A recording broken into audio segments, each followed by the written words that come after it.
नमस्कार, मी पायल पोटभरे आणि तुम्ही बघताय सर्जनशील न्यूज. मध्य पूर्वेतील परिस्थिती सध्या अत्यंत तणावपूर्ण आणि गुंतागुंतीची बनली आहे. अमेरिका आणि इराण यांच्यात 2 आठवड्यांचा तात्पुरता युद्धविराम लागू झाला असला तरी प्रत्यक्षात संघर्ष कमी झाल्याचं चित्र दिसत नाही. उलट लेबनॉनमधील इस्रायलच्या लष्करी कारवायांमुळे हा युद्धविरामच धोक्यात आलाय. या सगळ्या वादाची सुरुवात युद्धविरामाच्या अटींवरून झाली आहे. इराणचा आरोप आहे की या करारात लेबनॉनचा समावेश होता आणि इस्रायलने तेथे हल्ले करून कराराचे उल्लंघन केले आहे. इराणच्या संसदाध्यक्ष मोहम्मद बाघेर गालिबाफ यांनी स्पष्टपणे सांगितले की 10 मुद्द्यांच्या प्रस्तावातील 3 महत्वाच्या अटी इस्रायलने मोडल्या आहेत. त्यामुळे इराण आता इस्लामाबादमध्ये होणाऱ्या चर्चेतून बाहेर पडण्याची धमकी देत आहे. दरम्यान लेबनॉनमध्ये इस्रायलने मोठ्या प्रमाणावर हवाई हल्ले केले. राजधानी बेरूट सह अनेक भागांमध्ये बॉम्ब हल्ले झाले. या हल्ल्यांमध्ये किमान 254 लोकांचा मृत्यू झाला असून 1100हून अधिक लोक जखमी झाले आहेत. दाट लोकवस्तीच्या भागांवर झालेल्या या हल्ल्यामुळे आंतरराष्ट्रीय स्तरावर चिंता वाढली आहे. मात्र अमेरिका आणि इस्रायल दोघांनीही इराणचा दावा फेटाळला आहे. अमेरिकेचे उपराष्ट्रपती जेडी वान्स यांनी स्पष्ट शब्दात सांगितले की या युद्धविरामात लेबनॉनचा कुठेही उल्लेख नव्हता. तो फक्त इराण आणि अमेरिकेच्या सहयोगी देशांपुरता मर्यादित होता. त्यामुळे दोन्ही बाजूंमध्ये गैरसमज की जाणून बुजून मतभेद याबाबत प्रश्न निर्माण झाले आहेत.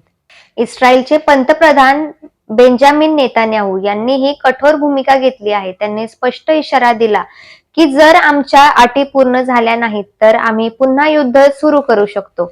इस्रायलचे मुख्य उद्दिष्ट इराणला युरेनियम समृद्धीकरण थांबवायला भाग पाडणे आहे, कारण त्यातून अण्वस्त्र तयार होण्याची भीती इस्रायलला आहे.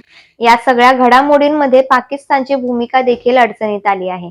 पंतप्रधान शेहबाज शरीफ यांनीही आधीच दावा केला होता की लेबनॉन ही युद्धविरामाचा भाग आहे, पण अमेरिका आणि इस्रायलने हा दावा नाकारल्यामुळे पाकिस्तानची मध्यस्थी कमकुवत झाल्याचे दिसत आहे. दरम्यान इराणने एक मोठं आणि परिणामकारक पाऊल उचललं आहे.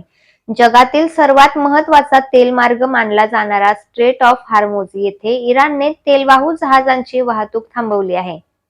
यामुळे 1000हून अधिक जहाजे, ज्यात 186 तेलवाहू टँकर्स आहेत, जे अडकून पडले आहेत. सामान्य परिस्थितीतही या मार्गातून बाहेर पडण्यासाठी 2 आठवडे लागतात. त्यामुळे आता जागतिक तेल पुरवठ्यावर मोठा परिणाम होण्याची शक्यता आहे.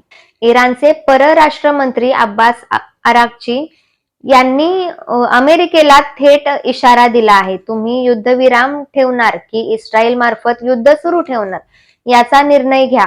दोन्ही एकत्र चालणार नाहीत. या विधानामुळे आंतरराष्ट्रीय राजकारणात तणाव आणखी वाढला आहे.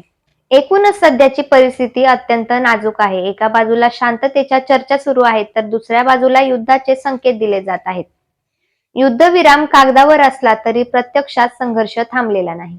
आता पुढील काही दिवस निर्णायक ठरणार आहेत. अमेरिका, इराण आणि इस्रायल यांच्यातील निर्णयावरच या संघर्षाचा शेवट होणार की आणखी मोठं युद्ध पेटणार हे अवलंबून आहे. संपूर्ण जगाचं लक्ष आता या घडामोडींवर खिळून आहे. तुम्हाला याबद्दल काय वाटतं? आम्हाला कमेंटद्वारे नक्की कळवा. धन्यवाद. सर्जनशील न्यूज.